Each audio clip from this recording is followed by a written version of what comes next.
സകല ശ്രദ്ധയും ആ കോളിലേക്ക് തിരിയുന്നതിനിടെ വിമാനത്തെക്കുറിച്ചുള്ള വിവരങ്ങൾ ദ്രുതഗതിയിൽ ATC ശേഖരിക്കാൻ ശ്രമിക്കുന്നതിനിടെ നിമിഷങ്ങൾ കൊണ്ട് രാജ്യത്തെ നടുക്കിയ ആ ദുരന്തമുണ്ടായി. എയർ ഇന്ത്യ വിമാനം ഒരു തീഗോളമായി മാറി. 241 ജീവനുകൾ നിമിഷനേരം കൊണ്ട് പൊലിഞ്ഞു. വിമാനം അഹമ്മദാബാദിലെ BJ മെഡിക്കൽ കോളേജ് ഹോസ്റ്റൽ മെസ്സിൽ കത്തിയമർന്നു. അപകടത്തിന് തൊട്ടു മുൻപ് വിമാനത്തിലെ പൈലറ്റ് വിളിച്ചു പറഞ്ഞ അവസാന വാചകം മെയ്ഡേ എന്ന വാക്കിന്റെ അർത്ഥമെന്തായിരുന്നു?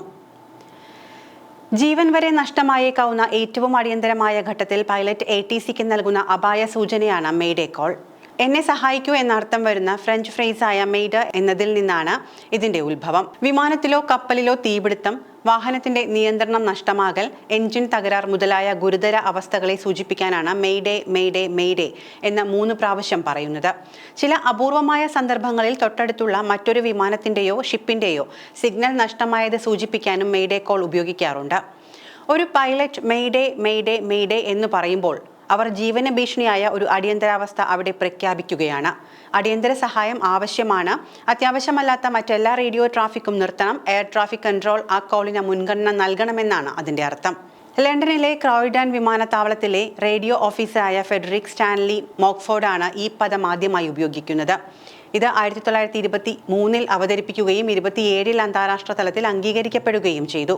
കുറഞ്ഞ വാക്കുകളിൽ വളരെ എളുപ്പത്തിൽ മനസ്സിലാകാവുന്ന അപായ മുന്നറിയിപ്പായി 27 മുതൽ radio communication for pilots and mariners ഇത് അംഗീകരിച്ചു തുടങ്ങി. എത്ര ബഹളമയമായ അന്തരീക്ഷത്തിലും സിഗ്നൽ മുറിഞ്ഞു പോകുന്ന അവസ്ഥയിലും പെട്ടെന്ന് പറയാനും കേൾക്കാനും ശ്രദ്ധിക്കപ്പെടാനും സാധിക്കുന്ന വാക്കായതിനാലാണ് ഇത് ആഗോളതലത്തിൽ തന്നെ അപായ സൂചനയായി അംഗീകരിക്കപ്പെട്ടിരിക്കുന്നത്.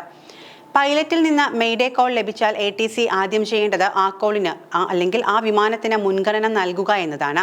ആവശ്യമില്ലാത്ത മറ്റെല്ലാ റേഡിയോ ട്രാഫിക്കും നിർത്തണം. അതീവ ശ്രദ്ധയോടെ സാഹചര്യങ്ങൾ നിരീക്ഷിക്കാൻ സന്നദ്ധമായ ATCക്ക് പൈലറ്റ് കോൾ സൈൻ, ലൊക്കേഷൻ, വിമാനത്തിന്റെ തകരാറിനെ കുറിച്ചുള്ള വിവരങ്ങൾ, വിമാനത്തിലെ യാത്രക്കാരുടെ പ്രാഥമിക വിവരങ്ങൾ എന്നിവ നൽകണം. ഇതുപ്രകാരം റെസ്ക്യൂ ടീമിന് അതിവേഗത്തിൽ ഇടപെടൽ നടത്താനാകും. എന്നാൽ കഴിഞ്ഞ ദിവസം അപകടത്തിൽപ്പെട്ട എയർ ഇന്ത്യ B787 വിമാനം പൈലറ്റിന്റെ മെയ്ഡേ കോളിന് ശേഷം നിമിഷങ്ങൾക്കകം അപകടത്തിൽപ്പെടുകയായിരുന്നു. യാതൊരു വിശദാംശങ്ങളും പങ്കുവയ്ക്കാൻ പൈലറ്റിന് സാവകാശം ലഭിച്ചിരുന്നില്ല. ഒരു മെയ്ഡേ കോൾ നിസ്സാരമായി കാണേണ്ട ഒന്നല്ല. യുണൈറ്റഡ് സ്റ്റേറ്റ്സിൽ വ്യാജ ഡിസ്ട്രസ് കോൾ ചെയ്യുന്നത് നിയമവിരുദ്ധമാണ്. ഇങ്ങനെ ചെയ്യുന്നവരെ 6 വർഷം വരെ തടവിലാക്കാനും $2,50,000 വരെ പിഴയ്ക്കും സാധ്യതയുള്ളതാണ്.